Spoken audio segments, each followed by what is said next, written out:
Directions. Now you will hear some talks and discussions about academic topics.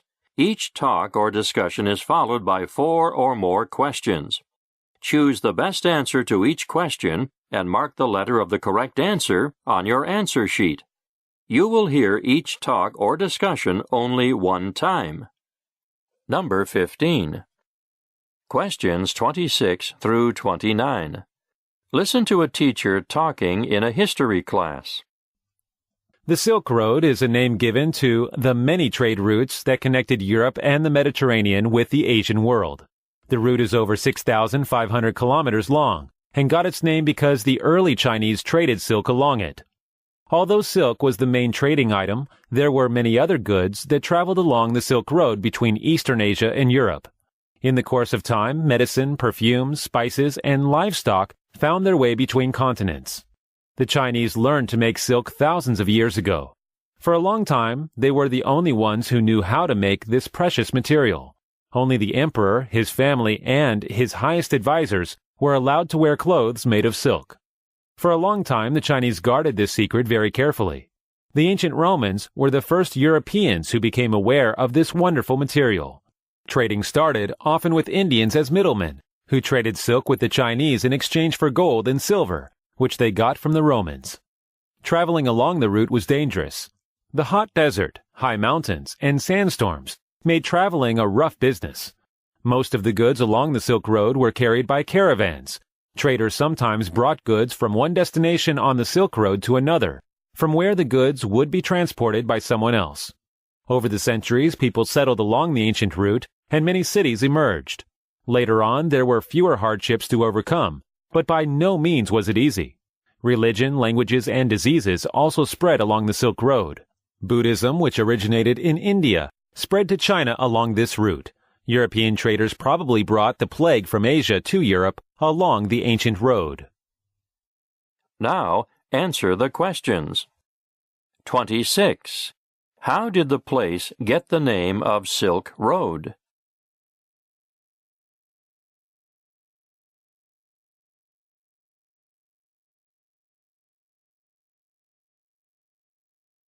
27.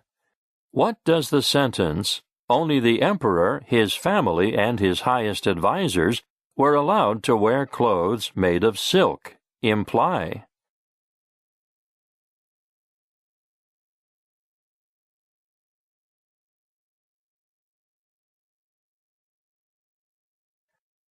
"28. Why was the journey so dangerous?"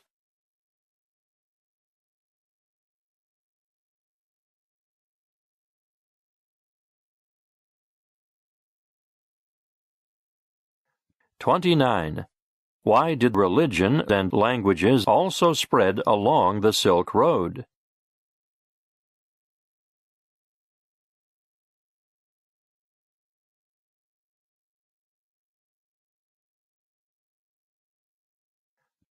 16. Questions 30 through 33. Now you will hear part of a radio program. Hello, listeners. Today I will be speaking about drunk driving with lead researcher and University of San Diego sociologist David Phillips. Thank you for joining us. It's my pleasure. Mr. David, drunk driving is unsafe at any level, isn't it? Yeah, a blood alcohol content of as little as 0.01 can impair driving, reports a new large-scale study, which found drivers were nearly twice as likely to be at fault in an accident with a sober driver. We find no safe combination of drinking and driving. No point at which it is harmless to consume alcohol and get behind the wheel of a car. How was this conclusion made? The researchers analyzed 570,731 fatal collisions between 1994 and 2011 from the U.S. Fatality Analysis Reporting System, FARS, database. Any drivers with alcohol present in the bloodstream were classed as buzzed. Our data support both the National Highway Traffic Safety Administration's campaign that buzz driving is drunk driving and the recommendation made by the National Transportation Safety Board to reduce the legal limit to a blood alcohol content, BAC, of 0.05%. In fact, the researchers found that drivers with a BAC of 0.01, the equivalent of less than one standard drink, depending on weight and gender, and well below the U.S. legal limit of 0.08, are 46% more likely to be officially and solely blamed by accident investigators than the other driver, if the other driver is sober.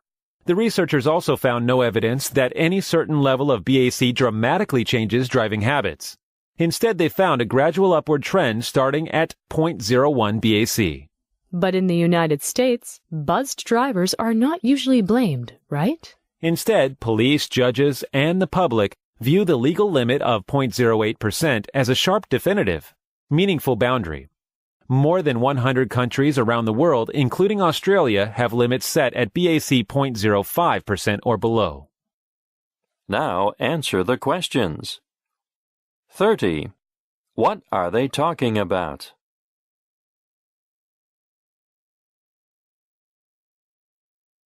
31. Why do they talk about the level of BAC?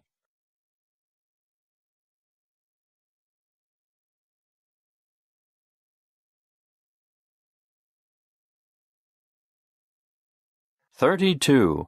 What is a buzzed driver?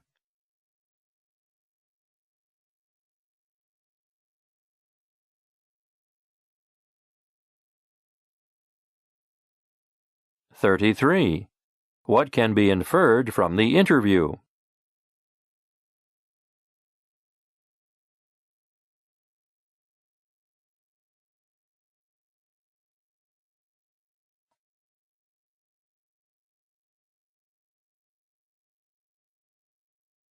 17. Questions 34 through 38. Now you will hear a speaker talking to a class on a trip to Grand Central Terminal. Hello everyone, thank you for visiting Grand Central Terminal. I hope you can enjoy yourselves here. Everything about Grand Central Terminal, GCT, conveniently located in the heart of Manhattan, is remarkable. On an average day, 700,000 people pass in and out of it. The information booth is the main concourse. The huge room that is the focal point of the building gets as many as 1,000 visitors an hour. Standing beside it, you feel that if you stood there long enough, you would eventually see every person you have ever known in your life. It's the town square for 8 million people, says GCT spokesperson Dan Brooker. If people get separated in the city, they'll meet at the information booth. GCT's art and style reflect the great economic success of railroad companies before the growth of car and air travel. You could spend years in Grand Central before you discovered all its secrets. Its tennis courts, its hidden railroad cars, its private ground floor apartment, now a bar. 9 stories below the lowest floor that the public gets to see is a basement known as M42, Brooker explains. This is not just the deepest and the biggest, but the most secret basement in the city. During World War II, there were shoot-to-kill orders if you showed up down here. It was where the power came from to move the trains carrying soldiers. Today, one box in the basement holds a small red button, about the size of a coin. Above it is written Emergency Stop. If you press this button, says Brooker, you could make 125,000 people late for dinner. Above the ground, the main concourse features a ceiling painted to look like the night sky, with stars shining down. Over the years, smoke blackened this beautiful ceiling. Although people thought smoke from trains was the cause, it was actually tobacco smoke. However, it has since been cleaned and now shows its original beauty. In the name of modernization, plans were made to destroy GCT in the 1960s. However, many people objected, and finally New Yorkers decided GCT was worth saving. In 1976, the U.S. government agreed. It made GCT a National Historic Landmark, recognizing its importance for all Americans and ensuring its continued protection. Once threatened with destruction, Grand Central Terminal continues to give pleasure to passengers and sightseers in Manhattan. Now answer the questions. 34. What is the talk mainly about?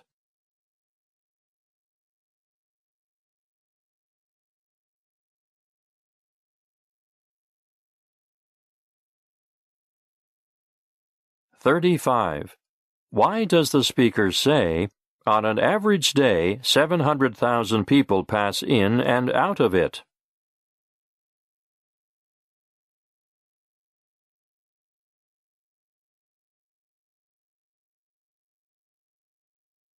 36.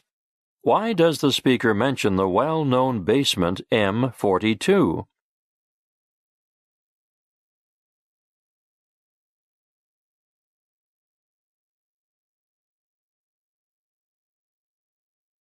37. Why was the ceiling blackened?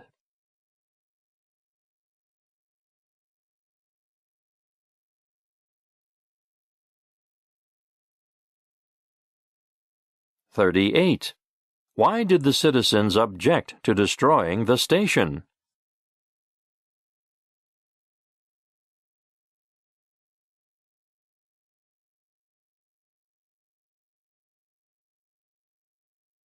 18. Questions 39 through 42. Listen to part of a discussion. Where do you think I was last night? I went out to this magic show. It was great. This guy could do all sorts of amazing things. Like what? Like turning purple paint into all sorts of other colors. Like pulling rabbits out of a hat, and pigeons, and colored scarves. Like getting an egg from behind my ear and breaking some guy's watch. And then finding it all fixed in the handbag of some woman who was sitting rows and rows away. Like breaking into someone else's conversation. Oh, Sarah, I'm sorry. I was just so excited I forgot my manners. But it was excellent, this magic show. It was. What were you talking about anyway? I was talking about the hockey last night. I scored this brilliant goal. I was right in the corner of the circle, and the goalie saw Jenny coming down the middle. She thought I was going to pass to her, so she came out to intercept it, and I saw the goal just open, though not much of it from there, and I just whacked it straight in. It was magic. That wasn't magic, just luck. I mean, tremendous skill, not real magic anyway, like I saw last night. I mean, he just couldn't have done these things without using magic. They just weren't possible. But we all know how great you are at scoring goals. Well, yeah, but it wasn't magic at your show either, I bet. It was just trickery. I bet he just got you to look the other way or something. There's got to be an explanation for everything he did. Yeah, and the explanation is magic. You weren't there. I was. I watched him, real careful. He couldn't have tricked me, and he said lots of magic words and made magic signs and all. But there's no such thing as magic. There's always an explanation. It's like this book I'm reading. These kids got caught in a time warp and they got dragged from the 16th century into 1990. Every time they saw a microwave or a TV or something, they thought it was magic, but it isn't, of course. It's all science. They just didn't understand it. Magic is just science or trickery. Like the time warp, huh? I've read that book. The time warp was created by an evil magician. That's got to be magic. You can't trick people into time warp, and science can't make one either. Oh, but it's just a book. If there was a real time warp, or maybe there can't be one, then it would have to be part of science. There's no such thing as magic. There is. I know there is. Now answer the questions. 39. What are the boy and the girl talking about?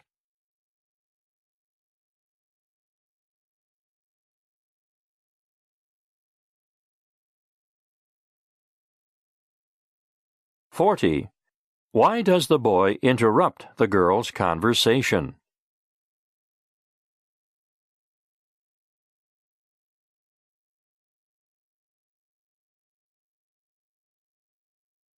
41. Why does the girl mention the time warp?